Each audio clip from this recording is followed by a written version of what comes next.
अब हमें next day का सीन दिखाया जाता है। गर्लफ्रेंड वही नदी के सामने होती है, वो उधर टहल रही होती है। तभी पीछे से नकिन आता है घोड़े पर बैठकर।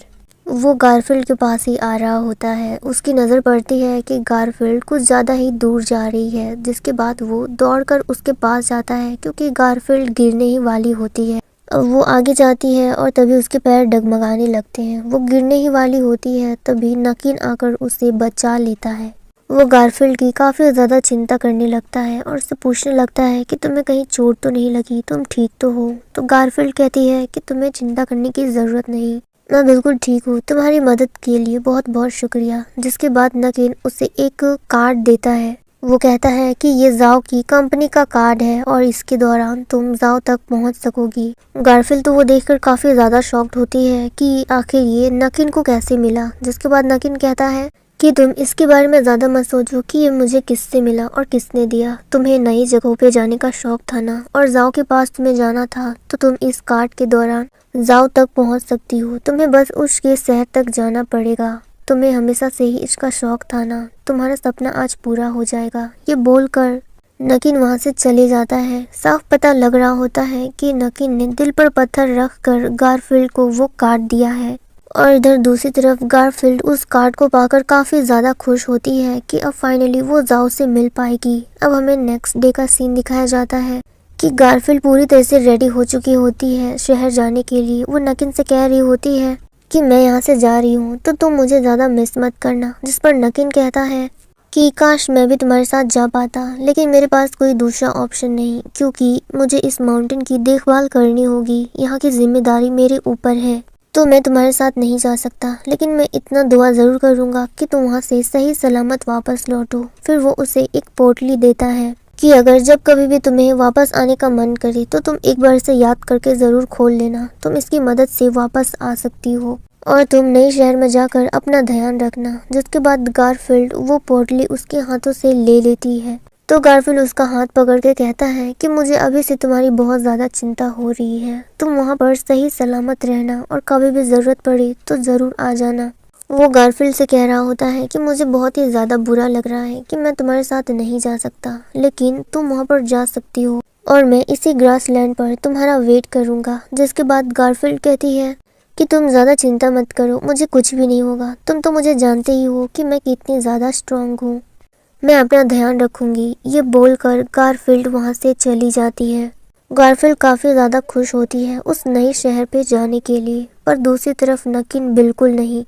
जब गारफील्ड वहां से जा रही होती है तो नकिन बस उसे देख रहा होता है और अपने मन में कह रहा होता है कि जब तुम वहां से वापस आओगी तो काश तुम अनमैरिड ही वापस आओ और अकेली आओ, मुझे बहुत ज़्यादा खुशी होगी। और नकिन को इस बात का बहुत ज़्यादा बुरा लगता है कि वो गारफील्ड के साथ शहर नहीं जा सका, उसे वहाँ पर अकेले भेजना पड़ा। अब नेक्स्ट सीन हमें सिटी शहर का दिखाया जाता है। गारफील्ड वहाँ पर पहुँच जाती है और वो सब देखकर काफ़ी ज़्यादा शॉक्ड होती है, क्योंकि इससे पहले ये सब उसने कभी नहीं देखा। तो वो देखकर काफ़ी ज़्यादा एक्साइटेड भी हो रही होती है। जब वो लोगों को देखती है, उन लोगों के पहनने के ढंग को देखती है, तो वो काफ़ी ज़्यादा शॉक्ड होती है और कहती है कि यहाँ पर ड्रेसेस तो बहुत ही अलग तरीके से पहने जाते हैं, जैसे हम लोग पहनते हैं वैसे बिल्कुल नहीं। उधर के लोग, उनके ड्रेसेस, उनके स्टाइल और वहाँ की बिल्डिंग्स देखकर गारफील्ड काफ़ी ज़्यादा खुश हो रही होती है। उधर के रेस्टोरेंट पर भी जाकर वो काफ़ी ज़्यादा हैरान होती है, क्योंकि वो सब बहुत ही ज़्यादा खूबसूरत होता है। और वो कह रही होती है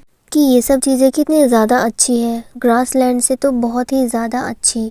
थोड़ी दूर और जाने के बाद उसे जाओ की कंपनी मिल जाती है। वो उसे ढूंढ लेती है और वो देखकर काफ़ी ज़्यादा शॉक्ड होती है, क्योंकि वो काफ़ी ज़्यादा बड़ा होता है। वो सोच रही होती है कि क्या जाओ इतने बड़े घर पे रहता है, मैंने तो कभी सोचा भी नहीं था। तभी अंदर से एक मेड आती है और वो गारफील्ड की तरफ बढ़ती है और उसका हाथ पकड़ के ले जाती है और कह रही होती है कि आज से तुम हमारी न्यू मेड हो। अब हमें अंदर का सीन दिखाया जाता है। गारफील्ड ने न्यू मेड का ड्रेस पहना होता है और वो उस ड्रेस को पहनकर काफ़ी ज़्यादा हैरान होती है और सोच रही होती है कि ये आखिर किस तरह का ड्रेस है, मैंने तो इससे पहले ऐसा ड्रेस कभी नहीं देखा। और क्या इधर के लोग ऐसे ही ड्रेस पहना करते हैं। जिसके बाद उसकी नज़र सीढ़ियों की तरफ जाती है। उधर से जाओ और उसके बॉडीगार्ड आ रहे होते हैं। गारफील्ड तो उसे देखकर काफ़ी ज़्यादा खुश होती है और सोच रही होती है कि फाइनली मैंने तुम्हें ढूंढ लिया। गारफील्ड तो जाओ को देखकर काफ़ी ज़्यादा हैरान होती है। जब वो नीचे उतर रहा होता है तो वो उससे बात करना चाह रही होती है, पर जाओ उसे इग्नोर कर देता है और उससे बिना बात किए वहाँ से चले जाता है। और उधर गारफील्ड को काफ़ी ज़्यादा बुरा लग रहा होता है और वो सोच रही होती है कि जाओ ने ऐसा क्यों किया, उसने मुझे जानबूझ के इग्नोर किया। तभी कोई पीछे से उसे खींचकर अपने पास ले आती है। उसका नाम मिस ली होता है। अब वो गारफील्ड से कह रही होती है कि तुम्हें पता भी है कि तुम क्या करने जा रही थी। तो गारफील्ड कहती है कि हाँ मुझे पता है, उसका नाम जाओ है और वो मेरा बहुत ही अच्छा फ्रेंड है। तो मिस ली कहती है कि कहीं तुम पागल तो नहीं हो गई, वो इस पूरी कंपनी के सीईओ हैं और जब तुम यहाँ पर आई थी तुम्हारा ड्रेसिंग स्टाइल बिल्कुल ज़ीरो था, तुम्हें तो ठीक से चलना भी नहीं आता। क्या तुम्हें शर्म नहीं आती? तुम ठीक से चल भी नहीं सकती और तुम्हारे कपड़े बहुत ही ज़्यादा अजीब हैं। तुम इस न्यू शहर पर आई हो तो तुम्हें यहाँ के बारे में सीखना पड़ेगा। अगर तुम चाहती हो कि तुम यहाँ के लोगों से घुल मिल जाओ तो तुम्हें ये सब ड्रेसिंग स्टाइल छोड़ना पड़ेगा और इधर का ड्रेसिंग स्टाइल अपनाना पड़ेगा। मिस ली गारफील्ड के कपड़ों का काफ़ी ज़्यादा मजाक उड़ाती है और कहती है कि अगर तुम्हें अच्छा दिखना है तो तुम्हें ये सब कपड़े चेंज करने पड़ेंगे। और मिस ली की वो सब बातें सुनकर गारफील्ड को काफ़ी ज़्यादा एम्बैरसिंग फील हो रहा होता है। अब नेक्स्ट सीन रूम का दिखाया जाता है। गारफील्ड मिरर के सामने बैठी होती है और अपने आप से कह रही होती है कि ज़रा अपने चेहरे को तो देखो, ये कितने ज़्यादा रफ है। फिर उसे याद आता है कि जाओ ने गारफील्ड को एक हैम्पर दिया था PMP का। फिर वो उस स्किन केयर प्रोडक्ट को यूज़ करती है। फिर वो उसे अपने चेहरे पर लगाती है और कहती है कि ये सच में बहुत ही ज़्यादा अच्छा है। जब भी मैं इसे यूज़ करती हूँ मुझे जाओ की याद आ जाती है। और तभी कोई दरवाज़ा खटखटाता है। जब गारफील्ड बाहर निकलती है तो वो देखती है कि वो जाओ होता है। गारफील्ड तो जाओ को देखकर काफ़ी ज़्यादा खुश होती है और कहती है कि मुझे तो लगा था कि तुम मुझे भूल गए। जिसके बाद जाओ कहता है कि तुम यहाँ पर किस लिए आई, ये तुम्हारे रहने की जगह बिल्कुल भी नहीं है। तुम्हें क्या लगता है मैं ग्रासलैंड पर किस लिए गया था? क्योंकि मेरे पीछे बहुत सारे एनिमीज लगे थे और ग्रासलैंड में तुम लोगों का घर मुझे सबसे ज़्यादा सेफ लगा था, इसलिए मैं वहीं पर जाके रुका था। मेरा वहाँ जाने का मिशन कुछ और ही था, लेकिन तुम्हें यहाँ पर नहीं आना चाहिए था। तुम जहाँ से आई हो तुम वहाँ पर वापस चली जाओ। फिर वो उसे कुछ पैसे देता है और कहता है कि इसकी मदद से तुम वापस अपने होम टाउन जा सकती हो, तुम्हें यहाँ पर रहने की बिल्कुल भी ज़रूरत नहीं है। जो सब बातें सुनकर गारफील्ड को काफ़ी ज़्यादा बुरा लगता है और वो उन पैसों को पकड़ लेती है। जिसके बाद जाओ वहाँ से चला जाता है। तो ये सब गारफील्ड को काफ़ी ज़्यादा बुरा लगता है। वो काफ़ी ज़्यादा इंसल्टेड फील कर रही होती है। जब जाओ थोड़ी दूर आगे आ जाता है तो वो भी गारफील्ड के बारे में ही सोच रहा होता है और उसे भी काफ़ी ज़्यादा बुरा लग रहा होता है, लेकिन उसके पास कोई दूसरा ऑप्शन भी नहीं है क्योंकि गारफील्ड एक ऐसी लड़की नहीं है जो इन शहर पर रह सके। और इस मोमेंट पे ये सीन भी कट हो जाता है।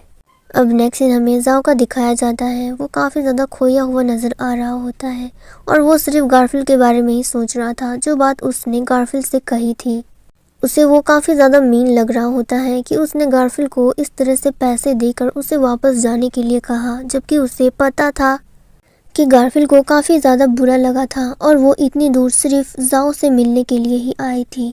अब यही सब बातें वो यहाँ पर सोच रहा होता है, तभी उसके टेबल के पास कोई कॉफ़ी रखता है। जब जाओ देखता है तो वो कोई और नहीं बल्कि गारफील्ड होती है।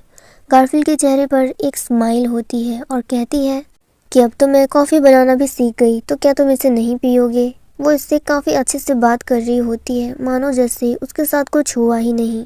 और गारफील्ड को इस तरह से बिहेव करता देख जाओ तो काफ़ी ज़्यादा शॉक्ड होता है। जिसके बाद गारफील्ड कहती है कि हाँ मुझे पता है कि तुम मेरे साथ गलत कभी कर ही नहीं सकते। फिर वो उसके हाथों के स्लीव्स को ऊपर करता है और उसने वही ब्रेसलेट पहना होता है जो गारफील्ड ने अपने हाथों से बनाया था। अब वो कहती है कि मुझे पता था कि तुम इसे ज़रूर पहनोगे क्योंकि इसे मैंने तुम्हें दिया था और तुमने फ्रेंडशिप के तौर पर इसे पहन के रखा है। अगर तुम मेरे बारे में बुरा सोचती या फिर कुछ और तो तुम इसे कभी भी नहीं पहनती, लेकिन मुझे पता है। खैर वो सब छोड़ो। फिर वो उसके कानों के पास जाकर कहती है कि मुझे पता है अगर हम दोनों एक साथ नहीं रह सकते, अगर हम लोग एक ही दुनिया में नहीं रहते हैं तो फिर मैं तुम्हारी दुनिया में चली जाऊंगी, क्योंकि मैं ग्रासलैंड से इतनी दूर आई तो सिर्फ तुम्हारे लिए ही हूँ और मैं हार मानकर इस तरह से नहीं जा सकती।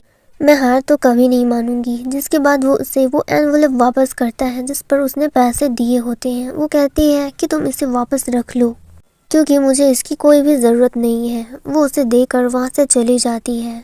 अब नेक्स्ट हम लोग देखते हैं मिस ली को वो हॉल पर होती है और वहाँ की सफाई कर रही होती है। तभी गारफील्ड उधर से आती है। जब मिस ली उसे उस तरह से चलता हुआ देखती है तो वो काफ़ी ज़्यादा डिस्टर्ब हो जाती है और गारफील्ड को फिर से डांटने लगती है कि तुम्हें क्या ठीक से चलना भी नहीं आता? अगर तुम इस तरह से चलोगी तो कैसे काम चलेगा? मुझे पता है कि तुम यहाँ पर न्यू आई हो और तुम्हें यहाँ के बारे में कुछ खास पता नहीं, लेकिन तुम्हें यहाँ के बारे में सीखना पड़ेगा। गारफील्ड मिस ली की बातें बहुत ध्यान से सुन रही होती है। फिर उसे समझ आ जाता है कि उसे क्या करना है, जिसके बाद वो मिस ली से रिक्वेस्ट करती है कि क्या वो उसे टीच करेगी, क्या उसे सिखाने में हेल्प करेगी कि उसे किस तरह से चलना है, किस तरह के कपड़े पहनने हैं और किस तरह से बिहेव करना है। गारफील्ड ये सब कुछ सिर्फ जाओ के लिए कर रही होती है क्योंकि उसे पता होता है कि जाओ तो हमेशा से इस शहर में ही रहा है और उसे इसी तरह की लड़कियां पसंद होगी और जाओ के लिए वो खुद को पूरी तरह से चेंज कर देना चाहती है। एक गांव की लड़की से वो एक शहर की लड़की बनना चाहती है, जिस पर मिस ली भी उस बात पर एग्री कर जाती है। वो गारफील्ड को सिखाने के लिए तैयार हो जाती है। अब नेक्स्ट सीन हमें दिखाया जाता है कि मिस ली गारफील्ड को तैयार करा रही होती है। वो उसे हर एक छोटी सी छोटी चीज तक सिखाती है कि कैसे फ्लावर डेकोरेट करना है, चीजों को किस तरह से साफ करना है,